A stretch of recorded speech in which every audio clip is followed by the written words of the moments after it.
Bonjour, donc là c'est le premier cours du cours performance, donc un bloc thématique, le premier qui est en fait une introduction aux définitions problématiques de la performance. Donc je vais vous signaler à chaque fois quels sont les slides, les correspondants dans le PowerPoint, puisque j'ai pas pu l'enregistrer en même temps, et je vous enverrai aussi donc le PowerPoint. Donc, objectif de ces premiers blocs, arriver un petit peu à définir et donner des caractéristiques de la performance. Donc la performance, d'où ça vient, qu'est-ce que c'est, ce que ça n'est pas, dans quelle tradition esthétique ou contre-tradition esthétique cela s'inscrit, se construit. Par rapport à l'histoire de l'esthétique traditionnelle, on peut dire que la performance entretient des relations, on va dire, plutôt tendues et critiques. Elle est traditionnellement associée au body art, donc à toutes ces formes de travaux artistiques à partir du corps qui font leur apparition au XXe siècle. Elle se fait contre le théâtre dans la mesure où le théâtre est quelque chose d'écrit et que la performance finalement a très peu besoin de l'écrit pour exister. C'est une réaction aussi contre la production d'un objet d'art, c'est-à-dire le fait qu'on conçoit l'art comme quelque chose qui doit se matérialiser sous forme d'objet que les personnes, les spectateurs, les publics peuvent consommer, voire acheter. La performance, c'est la production d'un événement, avant tout, la relation avec un public. Donc c'est quelque chose qui est généralement éphémère et non pas permanent, par exemple comme une sculpture ou une peinture. D'où d'ailleurs la difficulté, surtout au début, d'enregistrer, de témoigner donc de la performance. On devait compter uniquement sur la mémoire des participants. C'est vrai que les choses ont pas mal changé maintenant qu'il y a des captations, que tout le monde peut enregistrer, numériser les performances, voire les poster sur Internet, voire même maintenant ça fait partie de la manière dont on peut avoir une relation avec le public. Via un post, voire aussi dans des performances qui ont une visée politique et critique. C'est une préoccupation essentiellement par rapport à la vie quotidienne, c'est-à-dire qu'on n'est plus du tout dans l'univers kantien, du beau, etc. Et donc on va s'intéresser beaucoup aux actes de la vie quotidienne, qui sont aussi d'ailleurs ritualisés, j'y reviendrai. C'est quelque chose finalement qui se focalise plutôt sur le faire que sur l'être. Et encore une fois, même s'il y a eu des traditions de performance assez avant-gardistes, notamment avec le début de la performance en Allemagne ou même avec Fluxus, qui était quelque part lié aux avant-gardes, de plus en plus la performance s'affirme justement à contrario comme quelque chose qui a un rapport avec la culture populaire, voire l'activisme, les médias, les moyens de communiquer. Alors j'en viens maintenant au premier slide de définition que j'emprunte donc au pape entre guillemets de la performance, Richard Schechner, donc qui est un dramaturge et aussi un professeur d'université qui enseigne à l'université de NYU à New York, à la Tisch School, où il y a un énorme département de Performance Studies, et donc qui a écrit toute une série d'ouvrages pour définir cette notion de performance, notamment un ouvrage auquel je me réfère qui est paru en 1998 qui s'appelle Performance Theory. Vous avez quelques textes de Schechner qui ont été traduits récemment en France, donc un livre qui s'appelle Performance, expérimentation et théorie du théâtre aux USA. Bon, je vous ai scanné quelques textes. Malheureusement, ce sont pas forcément les textes qui nous intéressent le mieux, puisque ce sont des textes qui sont sans doute ceux qui sont les plus proches, de son expérience théâtrale et du théâtre environnemental. Bon, et c'est d'ailleurs paru dans une maison d'édition qui est plutôt sur le théâtre que sur les performances à proprement parler, mais sachez que si vous lisez l'anglais, vous pouvez vous référer à de nombreux textes et aussi à des vidéos de conférences de Richard Schechner, et aussi aller voir le programme de Performance Studies de la Tisch School, donc de New York University à New York City. Alors, au niveau des définitions, tout à l'heure je disais que La performance, c'est quelque chose qui relève beaucoup du faire, to do, plutôt que to be. Donc, c'est pas de dimension vraiment ontologique dans la performance. Donc, l'idée que l'action est importante, l'action et sa répétition, on y reviendra. L'autre élément important, c'est le comportement, to behave. Donc là, je suis en train de commenter un slide où vous avez trois sphères, la sphère de to do, to behave et to show, donc qui est sur le diaporama que je vais vous envoyer. Et donc faire, se comporter, montrer au public, que ce soit de manière filmée ou non. Ce sont les trois dimensions importante, si vous voulez, de la performance que vous allez retrouver si vous choisissez pour l'évaluation du TD de faire une performance vous-même dans l'espace public. Donc, comme je le disais aussi tout à l'heure, la dimension événementielle est importante. C'est un événement unique, hein, même si ça fait appel à des comportements répétés et qui est unique à la fois aussi dans son interaction, puisqu'à chaque fois, ce sera des personnes différentes, notamment quand elles sont mobilisées dans l'espace public. Si vous allez sur une place et que vous commencez à faire quelque chose avec des gens, ce sera toujours, donc à chaque fois, un événement par définition différent. Donc unique, pas nécessairement dans sa matérialité, à partir du moment où c'est toujours le même dispositif que vous mettez en place, mais unique en tout cas dans sa dimension interactive, ce qui peut nous faire dire aussi que les performances, en fait, mettent un petit peu en cause la notion d'auteur, qui est aussi très très chère, on va dire, aux politiques autoriales françaises qui s'inscrivent dans la tradition moderniste et qui sont très très fortes, par exemple dans le cinéma français, jusqu'encore dans les productions de la Fémis, des grandes écoles de cinéma, du cinéma d'auteur, de Godard à Cécile Semanin. Et donc, quelque part, il y a cette idée que finalement, c'est impossible qu'une performance ait un auteur unique, voire que quelqu'un puisse venir signer la performance à partir du moment où elle ne peut pas être faite par définition sans les publics qui vont y participer. Donc ça, c'est quelque chose d'important. On y reviendra d'ailleurs avec les questions d'institutionnalisation de la performance et notamment du succès de la performance dans l'espace public, dans l'espace muséal, avec le succès récent entre autres, enfin surtout l'exposition extrêmement médiatisée et institutionnelle, donc autour de Marina Abramovic, The Artist is Present au MoMA de New York.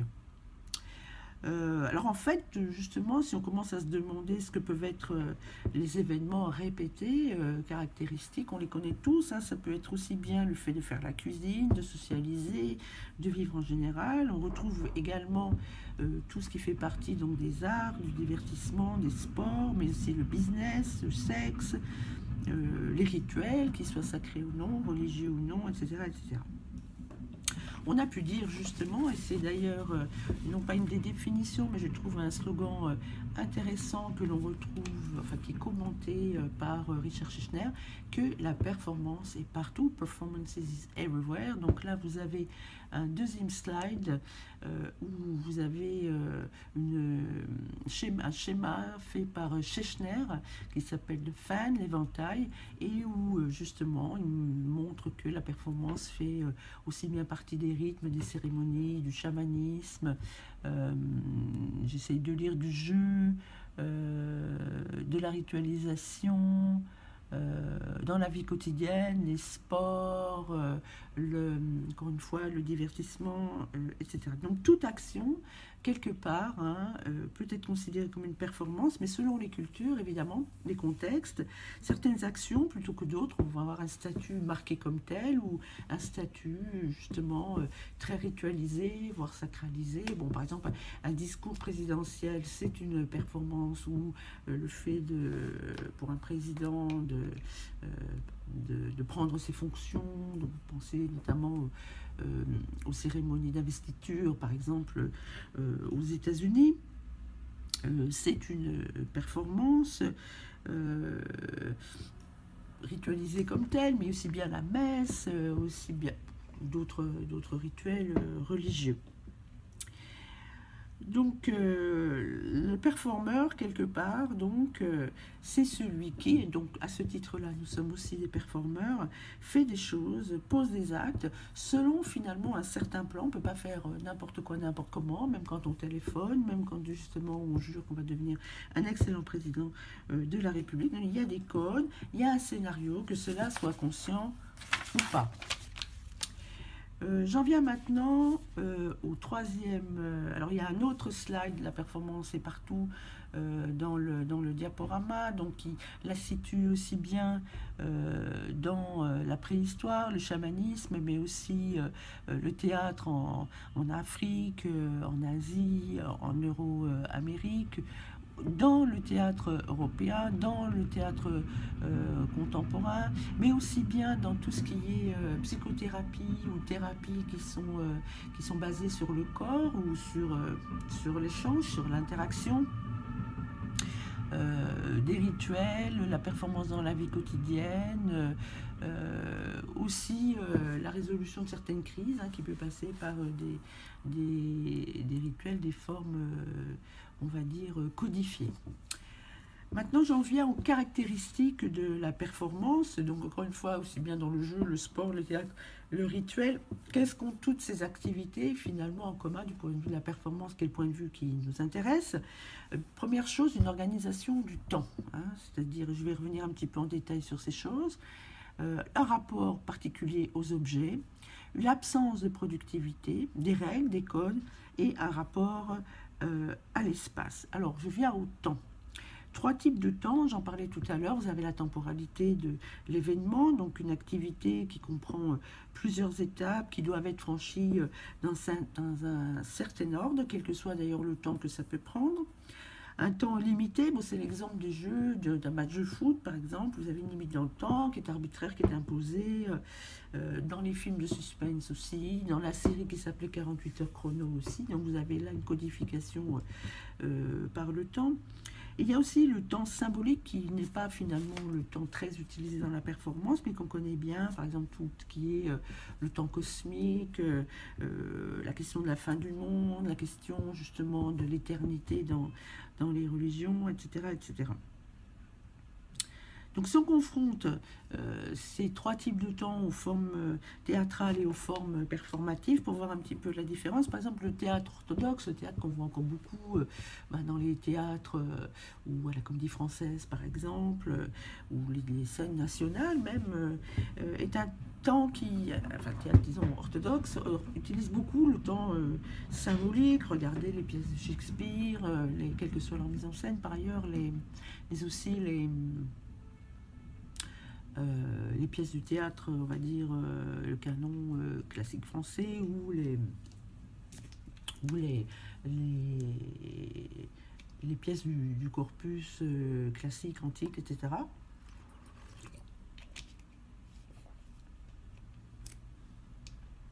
Là, vous avez une idée du destin, vous avez une idée justement du temps, de la vie, de la mort, etc. Assez, on va dire, classique. Par contre, dans la performance, c'est pas du tout ce temps-là finalement qui est le plus important. Le temps va être quelque part réorganisé de manière plus codifiée, plus abstraite et plus participative. Et par exemple, on peut prendre l'exemple d'une performance de Caproff, Alan Caproff, donc qui est un performeur américain qui a beaucoup travaillé dans les années 50 et 60 sur la côte ouest des États-Unis, qui a d'ailleurs, on y reviendra, beaucoup travaillé avec les performeuses féministes, la Woman House, donc qui est une maison qui avait été donnée par l'université de Californie à des féministes qui donc ont fait beaucoup de performances et qui ensuite ont créé un centre de performance, un peu de performance studies avant la lettre, où ils ont pas mal travaillé d'ailleurs avec Caproff. Donc si on prend un exemple de Caproff, de cette performance qui s'appelait Fritz, donc qui date de 1967 et donc qui était un happening en 6 parties. on va voir justement que le rapport au temps est complètement différent. Donc vous avez un événement. L'événement consiste à faire fondre 20 blocs de glace qui sont placés donc dans différents endroits de la ville de Los Angeles, et la performance est finie quand tous les blocs de glace sont fondus. Donc voilà, donc c'est un événement qui se fait en quelque sorte tout seul, réalisé en plusieurs endroits sur 3 jours. Et là on voit bien qu'on n'est pas dans une pièce de Sophocle avec le destin d'Oedipe, etc.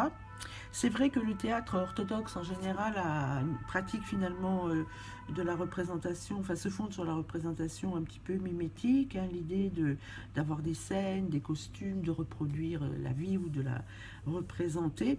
Alors que là, dans le cas de Caprof, évidemment, il n'y a absolument pas, si vous voulez, ce type de philosophie de la représentation, de représentation de la vie, du destin, etc. Donc la performance insiste beaucoup sur la rupture entre ce que l'on fait, ce que l'on voit et ce que les gens vont en faire. D'ailleurs, c'est le cas dans cette performance de Caprof, où ce qui compte évidemment, c'est entre autres les réactions des personnes et l'interaction des personnes avec les différents blocs de glace qui sont posés dans l'espace public dans la ville de Los Angeles.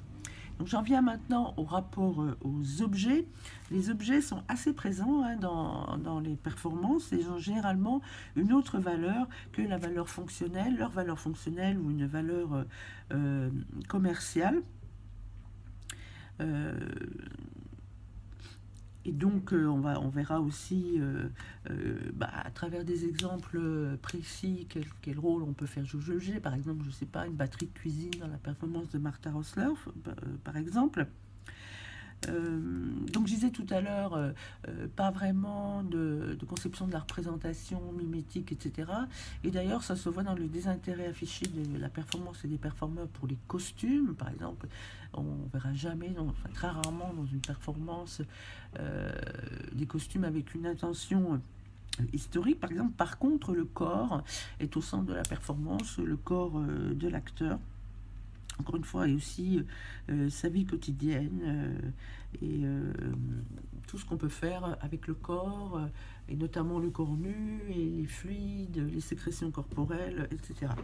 Donc, peu d'investissement dans le déguisement, on va dire, et dans la représentation historique, par exemple, que peut permettre le costume et qu'on trouve beaucoup dans le théâtre traditionnel, mais un intérêt certain pour le travestissement, et on y reviendra pas mal cette année, puisqu'on va s'intéresser notamment à la question justement de la performance de genre, comment on performe, on codifie la masculinité et la féminité, qui, comme vous le savez, on performe tous les jours, en s'habillant d'une certaine manière, en marchant d'une certaine manière, etc. Donc oui, il y a cette dimension du rituel qui est très importante et que vous pouvez aussi appréhender, notamment à travers les travaux de Goffman, hein, sur justement l'importance du rituel dans la vie quotidienne.